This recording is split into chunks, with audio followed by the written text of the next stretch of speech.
Light purchase ചെയ്യാൻ ഉദ്ദേശിക്കുന്ന ആളാണ് നിങ്ങളെങ്കിൽ നിർബന്ധമായും ശ്രദ്ധിക്കേണ്ട 5 കാര്യങ്ങളെക്കുറിച്ചാണ് ഞാൻ പറയുന്നത്. ഒന്നാമത്തത്, വയറിങ് ചെയ്യുന്നതിന് മുമ്പ് തന്നെ ഏതൊക്കെ ലൈറ്റ് വെക്കണം, ഏതൊക്കെ ലൈറ്റ് വെക്കരുത് എന്നുള്ളതിനെ പറ്റി കൃത്യമായ ഒരു പ്ലാൻ നിങ്ങൾക്ക് ഉണ്ടായിരിക്കണം. രണ്ടാമത്തെ കാര്യം, മാർക്കറ്റിൽ വാറണ്ടി പറഞ്ഞ് ധാരാളം പ്രൊഡക്റ്റുകൾ അവൈലബിൾ ആണ്. അതെല്ലാം ക്വാളിറ്റിയുള്ള പ്രൊഡക്റ്റ് ആണെന്നില്ല.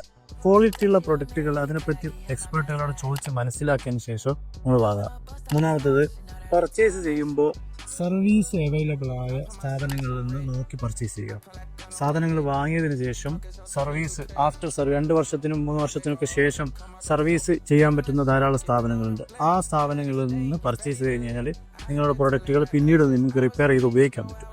നാലാമത്തത്, റെസിഡൻഷ്യൽ ആവശ്യങ്ങൾക്കുള്ള ലൈറ്റുകൾ ഒരു കാരണവശാലും കൊമേഴ്ഷ്യൽ ആവശ്യങ്ങൾ ഉപയോഗിക്കരുത്.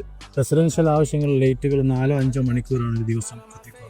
അതിന് പകരം നിങ്ങൾ 12-13 മണിക്കൂർ ബേൺ ചെയ്യുമ്പോൾ ഇത് ഡാമേജ് ആകാൻ സാധ്യത കൂടുതലാണ്. അഞ്ചാമത്തത്, day light, cool light 6000K എന്ന് പറയുന്ന കൂൾ വൈറ്റ് ലൈറ്റുകൾ എല്ലായിടത്തും ഒരുപോലെ ഉപയോഗിക്കരുത്. അതിന് കുറേ പ്രശ്നങ്ങളുണ്ട്. ഈ 5 കാര്യങ്ങൾ ശ്രദ്ധിക്കുക.